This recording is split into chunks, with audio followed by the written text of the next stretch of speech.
He's done it. 4. Balotelli. Aguero. Cahill. Cahill. Tim Cahill has done it again. What a goal by Tim Cahill. Hello everyone and welcome to the Premier League Nightclub podcast. My name is Damon and I am very excited to say that for the first time in probably about 2 months, I have Sam and I have Woody with me. Boys, how are ya? Oof. I'm good. I'm back. I haven't sat next to Sammy in I don't know how long. And honestly, I don't know if I even want to. Do you know how much flack I get at the minute from whenever I go out with you two? Like, we had a few family relations, birthdays and whatever. And I'm like, are you the other guy on the podcast? Every single person. I'm like, it's the podcast boys and Sam. Yeah, that's me. But you know, I own it. I'm here now. Let's have a good episode. Probably doesn't help you're the only single one as well, mate. So you're a bit of a rogue. You're never really with us. That was an real unreasonable random dick. Is that more of a slight on you guys than it is me? I mean, girlfriend, I don't want to hang out with your mates anymore. I don't think so. No, it's you, mate. You don't want to hang out with us. Mate, some of us have a full-time job. He mentions it that every time he comes on the pod, how he's got more important things than this podcast. Well, sometimes I actually just don't have time. You mean every really week? All right. Well, we should probably be honest in saying that we've had some more technical difficulties this week. Again, any microphone companies out there, we're all ears because it's getting ridiculous. Road, we're looking at you. We're waiting. We've got listeners waiting to hear your name at the intro. Exactly. Come get us. We will plug you every single 5 minutes. And our episodes go for a long time. And we won't ask for much in return, seriously. Except for some quality mics, because we've got the one-on-one sort of action on going. I'm looking at your two heads really closely right now. So hopefully it doesn't sound too much different than the last 20 episodes. But if it does, apologise in advance. That's interesting. Shut up, Sam. Anyway, Woody, what have we got on today? Mate, there have been an absolute slew of things happening in the footballing world so far this week, and it's been a short week actually.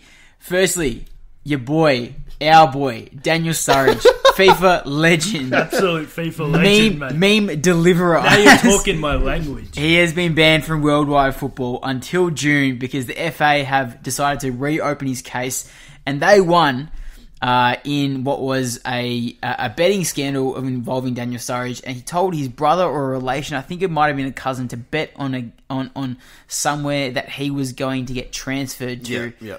And I think the family member won the bet, and originally he was handed a 2-week ban and £75,000 fine. Now the FA, having reopened the case, got him done till June, so no football worldwide till the end of the June. season. Yeah. Exactly, and then that fine doubled to £150,000. Can I just say, in what world did Daniel Sturridge think that was going to be all right? No, I tell you why this has happened. Because Daniel Sturridge has genuinely been disgruntled with football since FIFA dropped his pace to under 80 2 years ago. I'm not even kidding. I'm not going to lie, Woody. I thought he was going to say something way worse. So that's all right. No, wait. Which FIFA was it? It was like FIFA 17. I think he went from 88 to 78. I'm fairly sure that year he scored 7 goals in 12 games for Liverpool, or 14 yeah, games. But we had 1 year where we scored some important goals. Your pace doesn't change that much in the space of a year. That is true. Oh. I remember watching this YouTube video of him and Sterling, and then they were asking when he was back at Liverpool, and they're asking who has more pace, and then Sterling's like Daniel, and then Daniel's like, oh yeah, probably me. And then he's got 78 pace, and Sterling's got 95. Anyway, that's just my FIFA knowledge. I don't play that game anymore. That's the most we're going to get out of Sam all episode. And in other news, City won the League Cup against Aston Villa, which, fair to say, no one gave a flying shit about. To be fair, City played an 80% strength team, and it was probably Villa's most important game in the last 10 years, other than maybe their game for promotion. Yeah, but that's just the way English football is, isn't it? Yeah. I mean, big games for some clubs are very different to other clubs, you know what I mean? Yeah, it is true. Oh, well, you can't say Villa's going to be challenging for the league anytime so soon. that was their big game. It was like Hull City in the final, in the FA Cup final a few years ago. It's that's massive. And City now, of course, have won 3 years in a row, 2018, 19 and 20, the Carabao Cup. I think the record's Liverpool, who won it 4 times in a row in their dominant era. many, many years ago. So, is that pretty much it for the intro? No. What the hell was Damo's dollars? You listened to it over. You listened to it over your through your headphones, Sammy. What did you reckon of it? I reckon, like, listening to it, he sold it pretty well. And then I put $10. Actually, I put $15 on it. That's BS. Like, you did not put $15 on that. Because I was like, oh, I mean, I haven't been on for a while. It might be something that I can actually contribute. You know, put some money onto the Damo's It was dollars. over after the first game. I reckon the only reason he chucked $15 on it because he's with a full-time job. Get him before you said that. You got money to spare these days, mate. Yeah, well, I actually don't. But so that actually broke the bank, mate. Mate, relax. We're a football podcast. We're not a deep and meaningful podcast. Don't need to know about your financial situation. So that was a waste of $15. But Damo, seriously, you lost 3 out of 4 legs. And the only one you didn't have statistical evidence for, you won. That's actually a little preview of what Damo's dollars this week's going to be about. It's all about emotion. Shit, is it coming back? Yeah. Oh, no! I tell you what, though, the most... Like, they do say football is the hardest game to bet on. Well, you got 3 outcomes. And you got 3 genuine outcomes. And that's the thing. Here at Damo's Dollars, we don't, take it easy and say, win or draw, because you lose value there. You just go for home every single bet. It's like who bets on the place, mate? You put it on the nose every time. Exactly. Mate, you say here at like there are multiple people supporting Damo's Dollars. Sam and I don't support this venture of yours, mate. I was literally about to say, what is... One day, the multi's going to come off. And it's going to be absolute scenes. And you would have made up for the other 40 weeks that you failed. Yeah, a lot of Mick Malloy going on. Alrighty, lads. Woody, it's your job to do it. And Sam's going to listen to it live for the first time in like Last 2 time months. I was on, I actually did this. Yeah. Which I didn't approve of. Yeah, we didn't. Shut up, we're not going into this. Woody, give us those quick fire results. To kick off the round, Norwich beat Leicester City 1-0. Aston Villa and Sheffield got postponed due to the Carabao Cup final. Palace beat Brighton 1-0. Chelsea conceded too late to draw with Bournemouth 2-2. Burnley and Newcastle drew 0-0. West Ham down Southampton 3-1 to give Damo his only win of the Damo's Dollars round. Yeah, Watford beat Liverpool 3-0 in what was an absolute shocker. City and Arsenal got postponed due to the Carabao Cup final. Everton and Man United drew 1-1. And to cap off the round, the Wolves downed Mourinho's struggling Tottenham 3-2. So the Woodrat can't handle the pressure of having more than one person watching him do that because he's absolutely bottled the Chelsea-Bournemouth game. Bournemouth didn't score the last 2. Chelsea hit back. No, I said they conceded too late. I didn't say the last 2. They scored 2 goals in 3 minutes after half time. You got it wrong. That's late. You got it wrong. I didn't say they conceded the last 2. You got it wrong. Get off my train, boys. Enough of that. I'm never on your train. Let's get stuck into the next one. Well, actually, the first game, I should say. And it was one that sent shockwaves through the footballing world. I love that use of term phrase. That was good by you. Cheers, Sammy. And that was Watford versus Liverpool. So do you want to get stuck into that, boys? Let's do it. Let's do it. Watford versus Liverpool. In goes Sarr. Alisson is committed. Sarr can't get a shot away. Oh my word, but Dini does!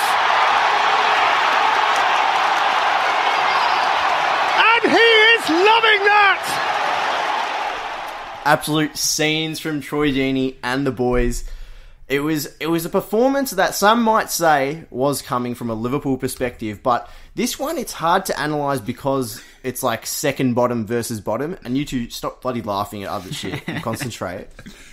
And so yeah, I just thought it's one of the more intriguing results, but honestly, like, I reckon it's almost impossible to analyse, but we'll give it our best shot. Yeah, I think it honestly, it could have been just a Liverpool day off, something that we'll get into a little bit later. There's plenty of things that could have gone wrong. I know there were divided opinions through both the EPL fans as a whole and then Liverpool fans as a separate sector to the whole EPL universe. But heading to the game, Liverpool were 44 games unbeaten, chasing the Invincibles record, and were looking to chase down what was probably the most impressive record of all time with the Invincibles, and maybe become one of the best teams of all time. And they also equaled Man City's record for most number of wins in a row. So that was their chance to break that record, and they bottled it. Well, yeah, I tell you what I love. I love that it came at the hands of Watford, who at the start of the year were winless for like how many? It took them 10 to 12 weeks, rounds. I would have thought. So I just find that incredibly ironic. If it was going to be anyone, it was going to be Watford. But Watford have been winless in their last 8 times against Liverpool, and to be the ones that actually do it is absolutely berserk. So berserk, he reckons. Berserk. I mean, like the aggregate score between them in their last 8 games was 0-15. That's quite rude. So That's rude. Like, you know what I'm saying? It's just... They came with a plan, Watford. It was one of the more, as I said, difficult games to get your head around. But Liverpool were poor for the first half, and I think they don't win. Lots of talk about Jordan Henderson and how good he's been. They've missed him the last 2.5 games, I'll say. Lost to Atleti, struggled against the Hammers, and of course lost to Watford. And all those games they missed Jordan Henderson for periods or all of the game. But let's not take anything away from Watford here, Woody. I thought you were impressed by, obviously, the main man who scored 2, but a few others as well. Yeah, I was. We'll start off with that man, because I think no matter how this chat goes to this game, we cannot stress enough we are not taking shine off Watford. Mm-hmm. And obviously Liverpool's a huge discussion point, but in no way are we discrediting Watford's game. And they played amazingly, and so did this man. Led the team, Ismail Sarr. Absolute man of the moment versus Liverpool. He put Watford on his shoulders and delivered them this win. He had the 2 goals and he had the assist for Deeney's, which he very well could have probably scored himself if he took the shot. Now, 89% final third passes, 8 ball recoveries, 6 shots, 2 dribbles completed, and obviously the 2 goals and the assist. He was immense this game, and he actually looked like a Mo Salah breaking the lines at times, and it was really interesting because the first goal he scored was probably the way that Mo Salah scores his goals, on the shoulders of defenders. 100%. And look, it played into his hands so well in how Liverpool set up. They've played a high line, probably played gradually, and it's only natural that as a team gains confidence, and Liverpool were probably maxed out in terms of confidence, and their line was so high, and pretty much all the goals came from Liverpool defensive errors. Alexander-Arnold's pass we'll get into a little bit later, but I think just the defensive line that Liverpool were playing, it was a risky one. Would you say it was borderline arrogant? I want to beg the question here. Was it a classic case of Watford, although they've trying to avoid relegation, but up against a team like Liverpool, they have absolutely nothing to lose in terms of, unless they get beaten by 8-0 and blow their aggregate. Yeah. And then was it a case of Liverpool coming into a bit of sort of complacency in the way that they thought they would just get over them? And it was like the perfect sort of blend. Well, that's actually for Watford to come into a game with the mindset of nothing to lose, and Liverpool coming off 44 unbeaten games with a sense of we'll just get the job done. Well, Sammy, it's actually something you mentioned last week, or Damon, might have been you, or a few weeks ago. Someone said that these teams like Watford are the more dangerous to play as the season goes on, because they're the ones that have everything to lose. And when you back them into a corner, you just never know what they'll produce. And they produce games like this. Yeah. It's funny, of all games this season, I know Liverpool have come close against your Leicesters, Man United, of course West Ham losing a few games, but in terms of just, regardless of the scoreline, if you watch the Watford-Liverpool game at Anfield a couple of months back, Watford put up a really good fight then as well. So it could be just a simple matchup thing. Do you know what I mean? How they play? Looking at that game as well, if it wasn't for the wind, I think it was blowing an absolute gale that game, and I'm pretty sure both of Liverpool's goals were they won 2-0. Both of them were because the wind was so strong it just carried the ball past the back line. Got in behind. And it got in behind, and Watford are very unlucky because they were shooting into goal for the majority of their good chances. Mm-hmm. However, I think a really interesting thing that I sort of came across, and it sort of dawned on me after the game, was that this isn't the first time Nigel Pearson has put together good teams, because Watford is showing signs of a really great team. Are we talking Leicester City the season before they won the title? Yeah, I am. Mm-hmm. And obviously, for a team that's struggled at the start of the year, we've sung Watford's praises a lot, because I think we all agree they've got a really solid list. Yeah, they When do. you look at the bottom table of the Premier League at the moment, I don't see Watford as in the same grain as a Bournemouth or a Brighton that are around that sort of... It's because they're not. Yeah, and they shouldn't be there, considering where they were. And it's funny because we look at a West Ham and we thought their list was really good, but I think their current form makes us think twice about certain players. But even the form of Watford plays at the start of the season, we were like, nah, we know their quality. Do you know what I mean? Yeah. Like, form hasn't tarnished their reputation, but I'd say for West Ham, their form has tarnished their reputation. Yeah. And look, to be honest, I can't even tell you why that's the case. But I think I look at like guys like Doucouré and Troy Deeney and obviously Delafeu. Yeah, of course, Delafeu did his ACL in that game, so that's terrible news for him and Watford. But yeah, just in general, these players, we rate them highly. So yeah, I think that comes down to realistically Nigel Pearson and what he's been able to do with these sort of not underwhelming. We just spoke about Watford being quite a good team, but he kind of builds them up. And we saw it with Leicester before they went on to win the Premier League. And I think he's got something cooking again with this Watford team. And I think it's huge for them to be able to stay up. They're still not out of danger yet, but if they're going to stay up, I think they're going to be a team to watch next year. Yeah, and they can definitely be caught with Aston Villa's game being postponed. If Aston Villa win their game against City, which is probably unlikely, they could definitely come in and steal their spot. However, let's look at Liverpool, because obviously they were probably the bigger talking point of the game. Their fullbacks and the defensive line, absolute shambles of a game, especially Trent Alexander-Arnold. Day to forget, 0 out of 10 crosses completed. Unlike him, no chances, dribbles, or tackles won. He looked like a shadow of what he was, and Damon, so did the whole back four. I thought it was a really interesting way of looking at it, because obviously Lovren played with Van Dijk, and everybody has their opinion on Lovren, and I felt like whether he played well or not was almost irrelevant to Trent Alexander-Arnold's game. Now, you guys might disagree, but Alexander-Arnold, I feel like it's up to him to play his natural game and get the best out of his performance to try and get the win for his team. I get that. But I think he required a little bit more common sense during the game to know that he needs to be a little bit, maybe sacrifice a little bit of your game to help your fellow defender out. I thought, in a way, it was a little bit of an ignorant performance. Selfish? There's an element of selfishness, but you heard Klopp during the week now talking about how those who criticise Lovren and blame Lovren for the loss don't know anything about football. And I actually tend to agree. Like Lovren coming in, okay, he might have a ripple effect, which is sort of what I'm getting at here on some other players, but it's also on those other players to take action. Do you know what I mean? That's what makes a good player a great player. I suppose when you change something like the centre-backs, it's not going to be the same sort of output as you're going to get when you're playing with... Everybody else needs to switch on. Everybody else needs to switch on. They need to adapt to the conditions, which is just the same as what happens when you get an injury. Does the onus come onto Klopp for that, though? Because if you're playing Lovren... Well, we don't know what he was telling Alexander-Arnold to do. Honestly, my opinion from watching the game is that Joe Gomez does such a better job at covering Trent Alexander-Arnold's forward runs than what Lovren does. Lovren's probably a bit slow to cover Alexander-Arnold's space.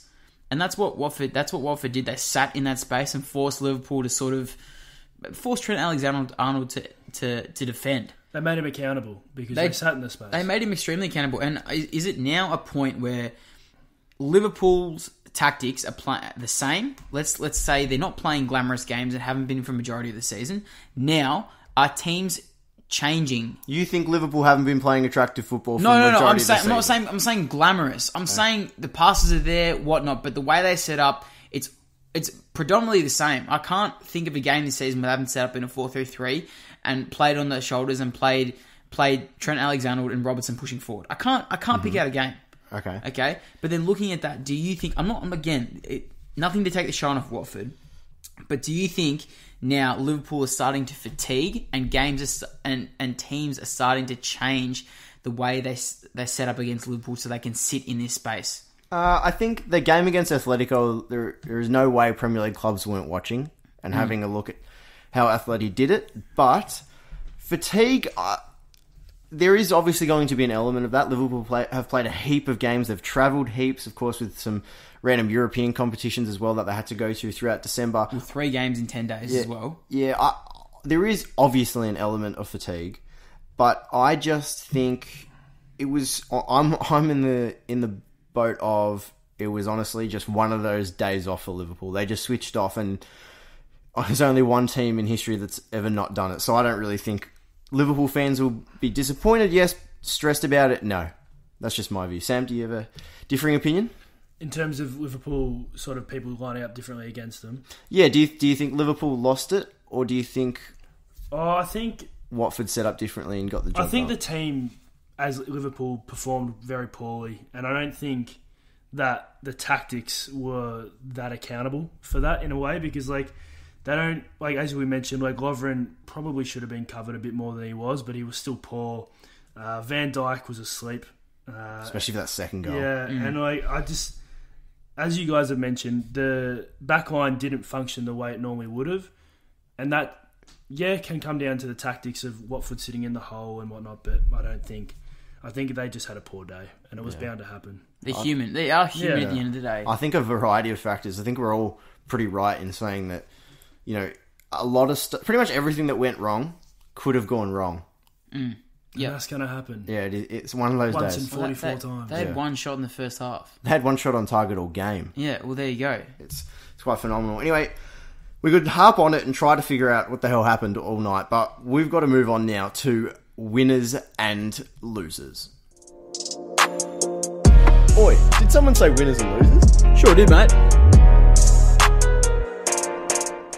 Alrighty, boys, I'm going to kick off with my winner.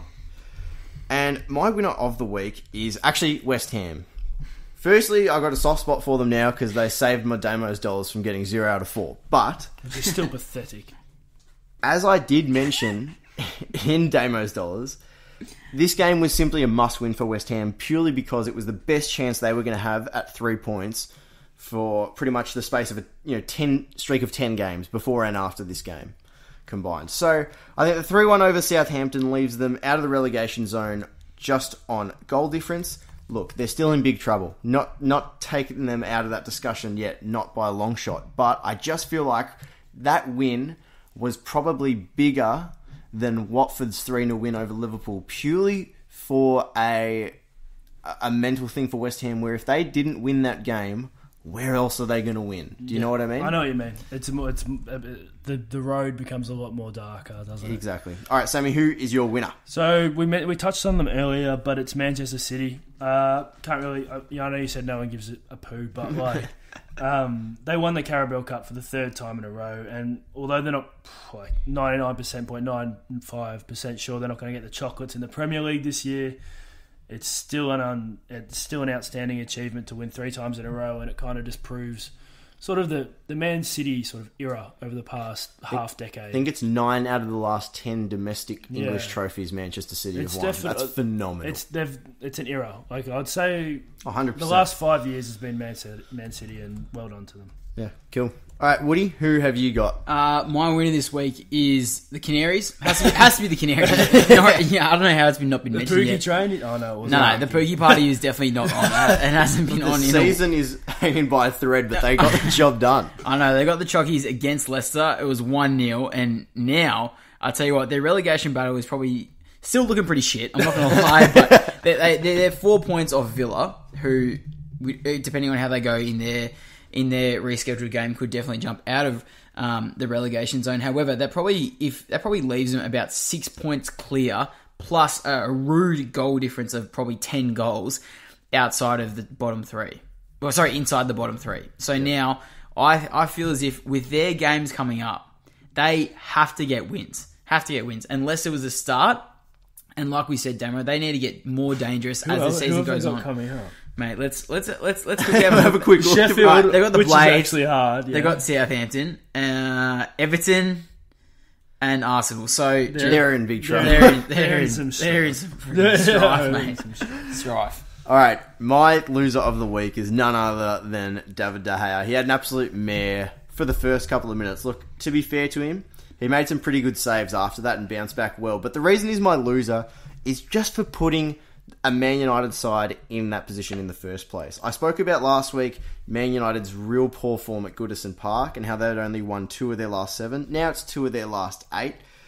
It was always going to be an uphill battle for Man United in this one, purely because they knew Chelsea had dropped points. Mentally, we've seen this Man United team struggle to make the most of opportunities. Fun fact, since about match week 10, Man United have never won when Chelsea have drawn or lost in the same week. So the only time they've gained points is when Chelsea have lost and they've drawn. And it's just another example of Man United putting themselves in a difficult position where they didn't really need to. And David De Gea, we know what he's capable of, so he'll be having nightmares about that one. And that's now leaves him with the joint most errors leading to goals, which is 7 since the start of last season. Sam, who is your loser? So my loser this week is Chelsea, and simply because, like, they just keep giving everyone outside the top 4 a sniff. No one's taking it, though. Like, I know, but you know what I mean? Like, Chelsea just absolutely have have had the chance to be like, nah, this is our 4th spot, we're taking it. And all they just have to beat the teams like Bournemouth. And they've just drawn a couple of, I can't remember off the top of my head, but I looked at it before. They just should have been, it just should be no question around they're finishing in the top 4 and cementing a UCL spot for next year. And I just think they just keep letting people in. Like Manchester United don't deserve to be there at all, but they're in there. You know what I mean? It's like, put it to bed, Chelsea.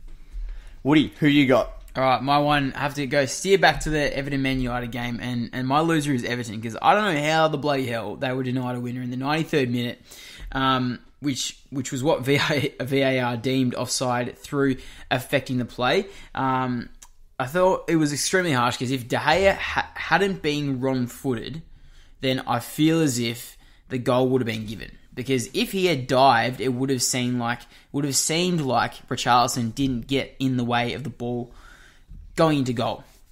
Now, It was Sigurdsson. Oh, it was Sigurdsson? Yes. Or was it Richarlison? It was Richarlison that shot, right? No, it was Calvert-Lewin who shot, and Sigurdsson was on the ground. You've had a mare there. I've made far out. Man, it started with the results. He's fallen away. I'll tell you, I was watching the game, though. He's just and nervous because I'm here. No, it was tough because it was finished at 3 o'clock in the morning. That goal came, and I was dead asleep. I was dead asleep. Anyway, if it didn't take the deflection, I feel as if it would have been given a goal. And now, Everton missed a chance and a half to creep up into the top 4 race and compress it a little bit more. However, now 5 points. Even top 6 race. Even the top 6 race. And now, between 5th and 11th, Man United being 5th, Everton being 11th, they're only 5 points. And there you go. And Crystal Palace breathing down the neck of Everton as well, only 1 point off them. So I think the top 4 races heading up, well, the top 6 races heading up now, and Everton should have probably put a bow on it, actually, in the game. Fair enough. Alrighty, lads. This next game we're going to talk about is one that is the definition of top 6 and top 4 race, and it had huge ramifications for either team, I should say, that were going to win or lose this one, and that was Tottenham versus the Wolves. Oh, what a turn by Jota, leaving Lucas Moura for dead. Now driving deep into the Spurs half. If he looks up, he can try and feed it to the path of Jimenez. Jimenez into the area, back onto his left foot. Raul Jimenez! Raul Jimenez gives Wolves the lead. Oh my word, that is stunning. What a goal from Wolverhampton Wanderers. Now, lads, I thought this one was probably the most typical Wolves game you will see. Jose Mourinho said after the game, "I'm not exactly sure how we lost. Some individual mistakes for sure, and some individual quality from them." It's interesting to note here that the Wolves had no player touch the ball more than 40 times. 7 of the 11 Spurs players that started had more than 40. But yeah, I mean, we've seen it all season from the Wolves. We know the way they play, and they do it so well. Traore, who played 75 minutes, touched the ball just 10 times, but that second goal from the Wolves was all because of his brilliant work in the build-up. I mean, so as Mourinho said, they did rely on the individual quality, but if it's not broke, why the hell would you fix it? A-pin? What? Yeah. Yeah. Fine. Yeah. Got anything to add there? Got anything to add there, Woody? He was looking asleep. He's just like... No, I'm just thinking how my main man, Jimenez, has gone wine dine 69 and put Tottenham in his back pocket and finish off the game. That's all I was thinking. So did you enjoy his goal? Did you? I did, but how can you not? The Mexican is a... I don't want to say anything bad about Mexicans, but he's a gun. There's nothing bad to say about Mexicans. Mate, why did you need to say that? I don't know. We have a Trump supporter on the podcast. I don't build walls, mate. I bring him down. What are we talking about? Jesus Christ. Let's get back on topic. Alright, Woody, tell me someone who was good for the Wolves. Well, to be honest with you, Diego Jota was the first one. I froth his game even more than I froth Jimenez's. He's on fire at the moment, isn't he? Yeah, and he should be an absolute starter every single time for the Portuguese team. He's a beast, and he has scored 6 goals in his last 3 games in all comps in the space of 10 days in his last 3 appearances. Anyway, before that, 6 goals across 25 matches. He was integral to Wolves' play, but now he is Wolves' play. I'll tell you what, hat-trick against Espanyol, brace against Tottenham, goal against Liverpool. His game, by the numbers, right, 100% final third passes is probably the most important thing other than his goal and assist. And I'll tell you why. Because Wolves, when they have that quality counter-attacking, they are going to get a shot on target every single time. Every single time.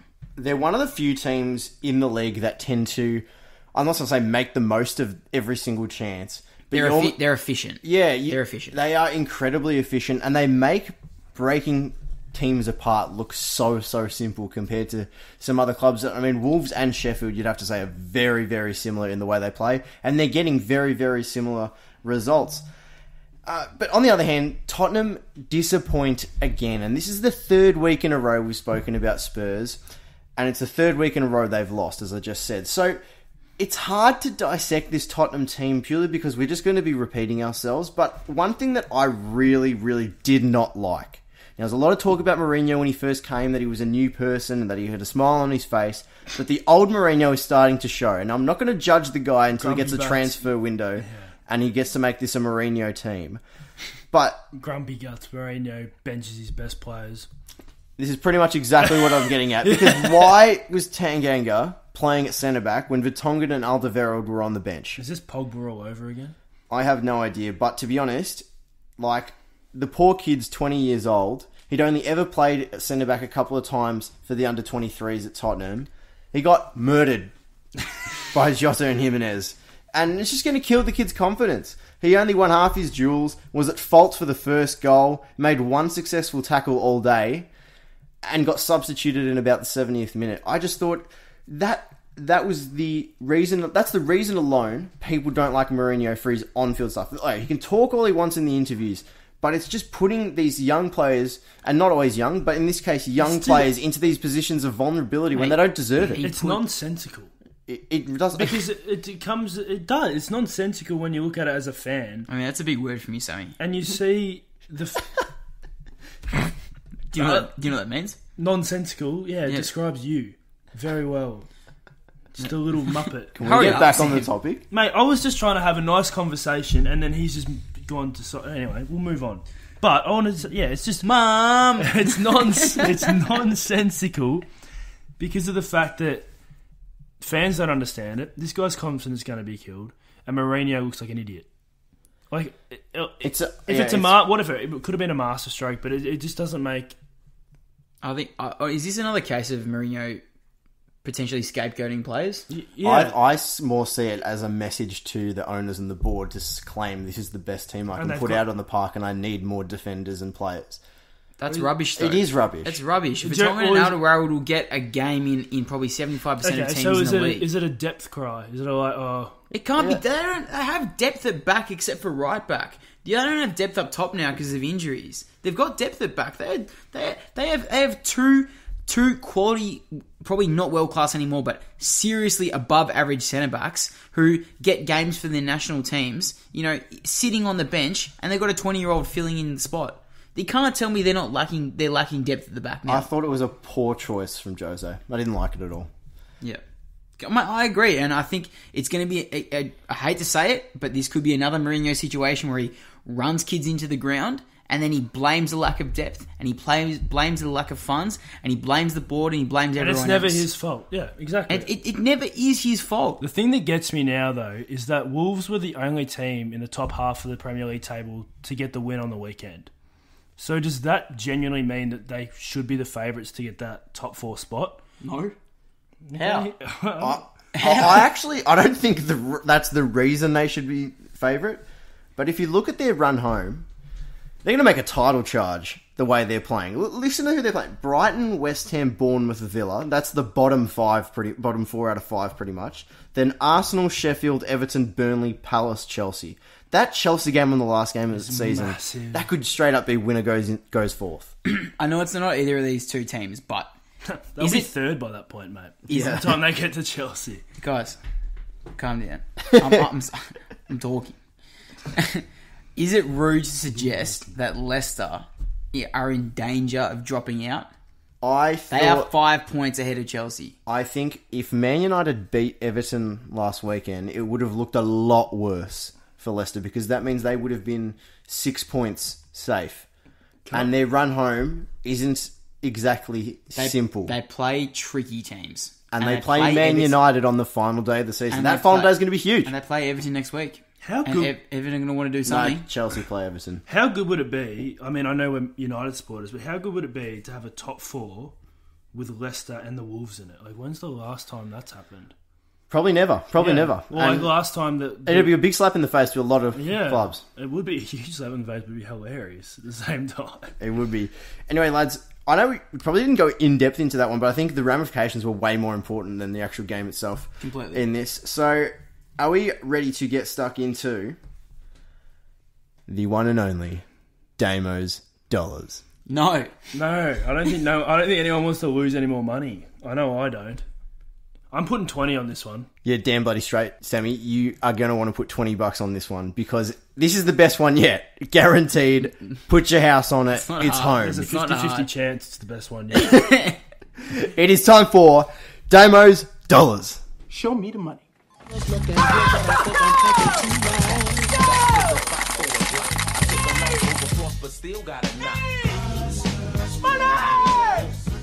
Alrighty, to kick things off. Same as last week. This time, Watford to get the Chockies over Crystal Palace at $2.88. Watford's win over Liverpool fills them with heaps of confidence, as we discussed earlier in the show. But I feel like they still need to get a lot more out of their games against teams like Crystal Palace to avoid relegation. Having lost just 3 of their last 10 league games, with only Arsenal, Everton, Man City and Liverpool having a better run of form in their last 10, it's hard to see the Hornets not getting a massive win here. Watford are also undefeated in their last 5 against Crystal Palace with 3 wins and 2 draws. Palace, similar situation to Southampton last week in that they're sort of pretty much safe, so they don't have an incredible amount to play for. Watford to win this one, I like it. Do you think you overanalyze it? No. Okay. Damo, jump into the second one. Sheffield to get the win over Norwich. Now, I know I said last week that there wasn't going to be bullying in Damo's dollars about picking on the bottom table team, but $1.62 for Sheffield to win this. That's pretty loose, yeah. I like it, yeah. I like it. So, despite a great win for Norwich last week against the Foxes, I think the FA Cup midweek fixture is really going to hurt them. The Blades have had a week off for the first time in a while, other than the winter break. And along with this, Norwich have to play the day after during the week of the FA Cup against a much harder opponent in Spurs rather than Sheffield's game against Reading. So I think Norwich, injury depleted almost all season. They got no chance at Bramall Lane. $1.62, insane value. Get on it. I like it. Wolves win against Brighton at $1.62 as well. We've just pumped up the Wolves most of the episode. They can do no wrong. And they're hosting a Brighton team that have only won 2 away games all season, and I can't see that changing. They've also just won 1 in their last 10 games. No FA Cup for the Wolves as well, meaning a full break. I know Brighton have that full break as well, but the real only issue for Wolves is their lack of squad depth. We've spoken about how they really do only rely on 14 to 16 players week in, week out. Well, when these quality players are going to get a week off, they aren't losing to Brighton at home. Lock it in, $1.62. Now, finally, this is where the value really pumps up the multi, where you really just want to, show me the money. Exactly. And that is a Leicester and Aston Villa draw at $5. You have got to be joking for this particular betting company, sports wagering company that I've got these odds off. That aren't going to be named because they don't sponsor. Waiting for the sponsor.